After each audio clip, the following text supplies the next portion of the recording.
Wasn't easy, కానీ ఇలా move అవ్వాలి అని బిగ్ డెసిషన్ తీసుకోవడానికి చాలా రీజన్స్ ఉన్నాయి. మేమెందుకో ఒక 2 years నుంచి ఒక లైవ్లీనెస్ లేదు మా లైఫ్లో, క్వాలిటీ లేదు అని మాకు అనిపించింది. ఇది ఎట్లాంటి టైం అంటే బిఫోర్ 30 వరకు ఏ కంట్రీస్ అయినా ఎక్స్ప్లోర్ చేయొచ్చు. వాడు ఒక సెన్స్ ఆఫ్ ఫ్రీడమ్ వచ్చినట్టు ఫీల్ అయ్యాడు. మేము కూడా ఛాలెంజెస్ ఫేస్ చేస్తున్నాము. Hi guys, this is Indira Kipula and welcome back to my channel. ఎలా ఉన్నారు? నేను బాగున్నాను, మీరు కూడా బాగున్నారని అనుకుంటున్నాను. Again I'm back with new video. ఇవాళ వీడియో ఏంటి అనేది మీకు తమిళ చూస్తే అర్థమైంది కదా. లాస్ట్ వీడియో చూసినట్టయితే మీకు అర్థమవుతుంది దట్ మేము రీసెంట్గా యూకే నుంచి కంప్లీట్గా ఇండియా మూవ్ అయిపోయాము అని చెప్పి. ఇట్ వాజంట్ ఈజీ, కానీ ఇలా మూవ్ అవ్వాలి అని బిగ్ డెసిషన్ తీసుకోవడానికి చాలా రీజన్స్ ఉన్నాయి. ఈ వీడియోలో నేను ఆ రీజన్స్ అన్ని మీతో డిస్కస్ చేద్దాము అనుకుంటున్నాను. ఐఎమ్ షూర్ మీలో కొంతమంది అయినా ఈ వీడియోకి కనెక్ట్ అవుతారు. So without any further delay let's get into the video. Okay, reasons గురించి మనం మాట్లాడుకునే ముందు ఒక్కసారి నా యూకే జర్నీ అంతా నేను చూసుకుంటే నిజం చెప్తున్నాను, I'm grateful for this journey.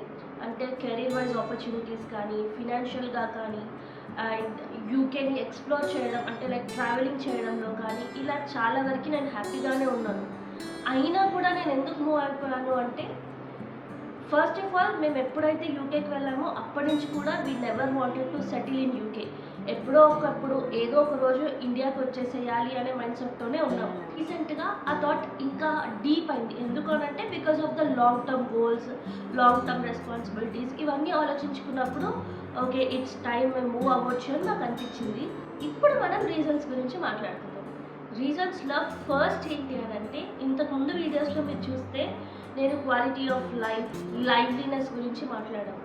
యూకేలో మెటీరియలిస్టిక్ థింగ్స్ ఉన్నాయి, కానీ మేమెందుకో ఒక 2 years నుంచి ఒక లైవ్లీనెస్ లేదు మా లైఫ్లో, క్వాలిటీ లేదు అని మాకు అనిపించింది. యాజ్ ఎ కపుల్ మా మధ్యలో కానీ, యాజ్ ఎ ఫ్యామిలీ అంటే నాకు ఆ తర్వాగడికి వెంకట్కి మధ్యలో కానీ ఒక లైవ్లీనెస్ అనేది మిస్ అయిపోతుందేమో అనే ఫీలింగ్ మాకు రీసెంట్గా చాలా అనిపించింది అనమాట. సో అక్కడున్న సిచ్యువేషన్స్కి, అక్కడున్న వీసా సిచ్యువేషన్స్ని బట్టి నేనైతే జాబ్ క్విట్ చేయలేకపోయాను. ఈవెన్ వెంకట్ కూడా క్విట్ చేయలేకపోయాను. ఒకవేళ అది చేస్తుంటే ఇంకా కష్టమయ్యేది, ఇంకా వర్సన్ అయ్యేదేమో అని మాకు అనిపించింది. సో మేము అలా క్విట్ అయితే చేయలేకపోయాము. అందుకని చెప్పేసి బాగా ఆలోచించుకొని ఈ డెసిషన్ తీసుకున్నాము. క్వాలిటీ ఆఫ్ లైఫ్ అంటే ఇక్కడ సోషలైజింగ్ కానీ, మన హాబీస్కి కొంచెం టైం ఇచ్చుకోవడం కానీ, పర్సనల్గా కొంచెం టైం ఇచ్చుకోవడం కానీ, ఇవన్నీ ఉన్న బిజీ లైఫ్ షెడ్యూల్లో కుదరలేదేమో అని నాకు అనిపించింది. అంటే ఇక్కడ కుదురుతుందా అని అంటే, ఇక్కడ సే ఫర్ ఎగ్జాంపుల్ మనకు కొంచెం కష్టంగా అనిపించింది అనుకో, మనం హెల్ప్ని పెట్టుకోవచ్చు. అండ్ మనతో పాటు ఎప్పుడైనా మనకి పర్సనల్ టైం కావాలి అనిపించింది అనుకో, మమ్మీని పిలవచ్చు, ఆర్ అత్తయ్యని పిలవచ్చు. ఇలా ఫ్యామిలీ మనకి సపోర్ట్గా ఉంటుంది. అక్కడ ఉంటే ఇంత సపోర్ట్గా ఎవరు ఉండరు కదా. సో ఇదొక రీజన్ అనమాట మేము ఈ డెసిషన్ తీసుకోవడానికి. ఫస్ట్ రీజన్కి యాడ్ ఆన్గా ఇంకొక రీజన్ ఏంటి అంటే కెరీర్ ఆపర్చునిటీస్ అండ్ ఫ్లెక్సిబిలిటీ. యూకేలో కెరీర్ ఆపర్చునిటీస్ ఉన్నాయి, but to be frank, to be ఓపెన్గా చెప్తున్నాను, నాకు వచ్చే శాలరీకి మేము ఆ స్టాండర్డ్ ఆఫ్ లివింగ్ ఏదైతే యూకేలో లీవ్ చేస్తున్నామో, ఈ అట్లీస్ట్ ఇప్పుడు నాకు ఒక ఎక్స్పీరియన్స్ వచ్చింది, యూకేలో నేను వర్క్ చేశాను కాబట్టి. సో ఇండియా మూవ్ అయ్యాక ఒకవేళ నాకు జాబ్ వస్తే అదే స్టాండర్డ్ ఆఫ్ లివింగ్ ఇండియాలో కూడా మేము లివ్ చేయొచ్చు అనేది మేము బిలీవ్ చేసాము. ఆఫ్టర్ ఆల్ ద క్యాలిక్యులేషన్స్, వెంకట్టుకున్న ఎక్స్పీరియన్స్ని బట్టి, నాకున్న ఎక్స్పీరియన్స్ని బట్టి, ఆఫ్టర్ ఆల్ దిస్ క్యాలిక్యులేషన్స్ మాకు ఇది అనిపించింది. సో అది ఇంకో రీజన్ మేము మూవ్ అవ్వడానికి. థర్డ్ రీజన్ ఏంటి అంటే బిలాంగింగ్. ఎప్పుడు కూడా మాకు యూకే అనేది ఒక విజిటింగ్ ప్లేస్ లాగానే అనిపించింది. యూకే మా కంట్రీ అని మాకు ఎప్పుడు అనిపించలేదు. వీ ఆల్వేస్ ఇండియానే మన కంట్రీ. చెప్పాను కదా, మేము ఫస్ట్ వెళ్ళినప్పటి నుంచి కూడా ఇండియాకి ఏదో ఒక పాయింట్లో మూవ్ అవ్వాలి అనే థాట్లోనే ఉన్నాం కాబట్టి ఇండియానే మాకు బిలాంగింగ్ కంట్రీ లాగా అనిపించింది. యూకేలో మాకు ఏది ఎంత ఉన్నా కూడా అది మా కంట్రీ అని మాకు అనిపించలేదు. ఆ బిలాంగింగ్నెస్, యూకే నుంచి ఆ వార్మ్త్ అది మాకు రాలేదేమో అని అనిపించింది. చాలామందికి వచ్చి ఉండొచ్చు ఆ ఫీలింగ్, బట్ నాకు రాలేదు. ఇది నా పర్సనల్ ఫీలింగ్. మళ్ళీ దీన్ని కాంట్రవర్సీ చేయకండి. అండ్ ఆల్సో చెప్పడం మర్చిపోయాను, ఈ వీడియోలో నేను మాట్లాడేదంతా ప్యూర్లీ నా ఫీలింగ్ మాత్రమే.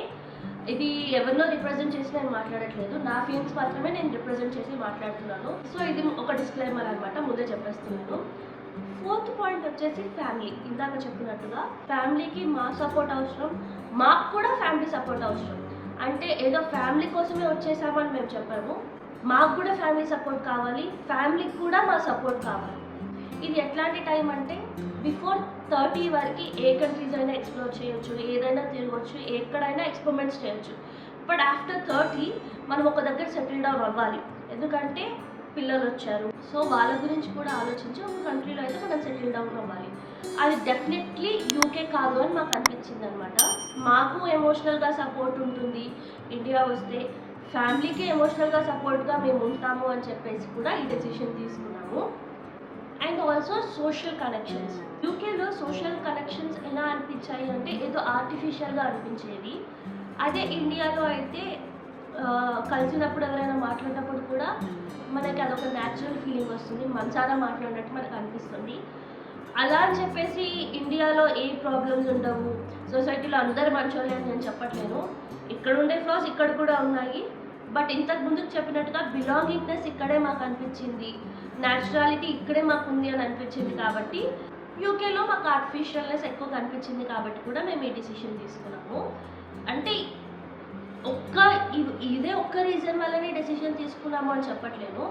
ఆల్ దీస్ రీజన్ కంబైన్డ్గా మమ్మల్ని ఈ స్టెప్ తీసుకునేలాగా చేశాయి.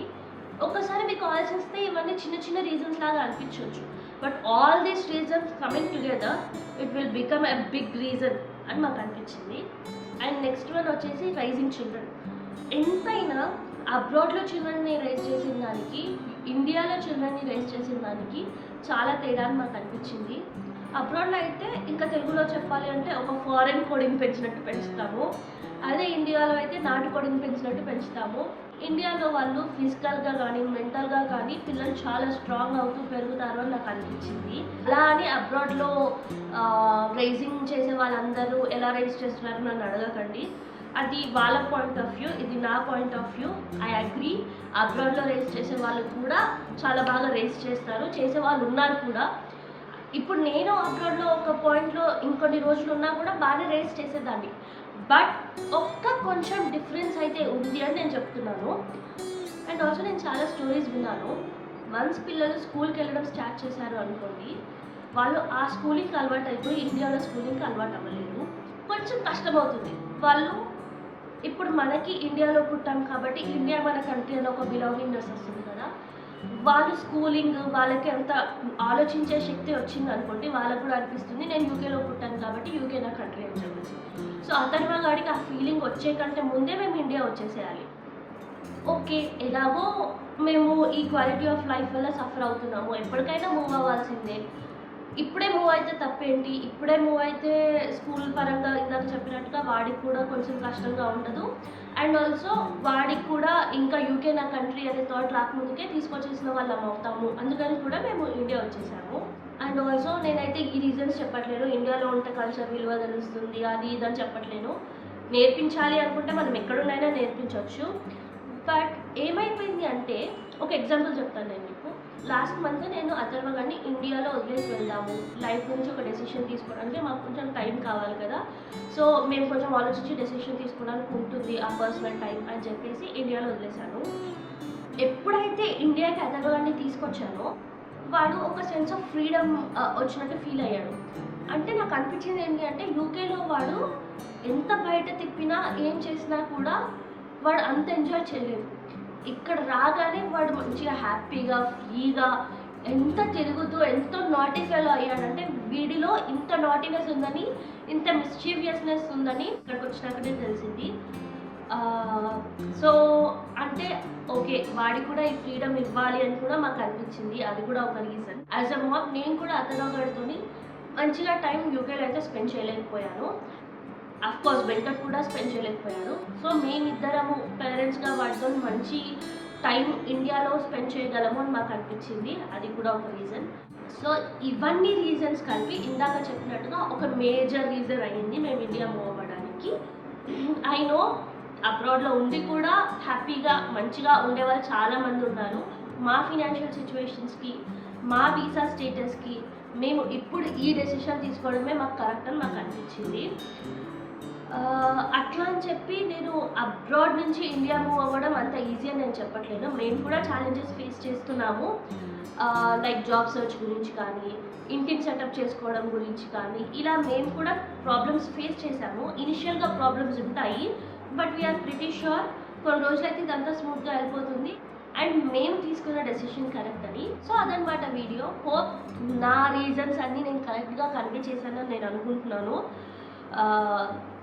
మీలో కూడా ఎవరైనా అబ్రాడ్లో ఉండి వీడియో చూసి కరెక్ట్ అయితే కింద కామెంట్ సెక్షన్లో చెప్పండి. అండ్ ఆల్సో మీకు ఈ వీడియో నచ్చితే ఏం చేయాలో తెలుసు కదా, వీడియోని లైక్ చేయండి, షేర్ చేయండి. అలాగే మీలో చాలామంది మా వీడియోస్ చూస్తున్నారు కానీ సబ్స్క్రైబ్ చేసుకోవట్లేదు. ప్లీజ్ సబ్స్క్రైబ్ చేసుకోండి, మాకు కూడా ఎంకరేజ్మెంట్ లాగా ఉంటుంది. అలాగే ఇంకా ఫిల్టర్ లేకుండా నాకు ఏమనిపిస్తుంది ఏంటి అని నా థాట్స్ జెన్యూన్గా మీకు ప్రజెంట్ చేస్తాను. ఇలాంటి జెన్యూన్ వీడియోస్ మీకు రావాలి అంటే ఖచ్చితంగా మీరు సబ్స్క్రైబ్ చేసుకోవాలి. అలాగే పక్కన బెల్ ఐకాన్ ఉంటుంది, దాన్ని కూడా క్లిక్ చేయండి. సో దట్ నేను ఇలా వీడియో పెట్టగానే మీకు అలా నోటిఫికేషన్ వస్తుంది. మళ్ళీ ఇంకో వీడియోలో కలుద్దాం. బాయ్.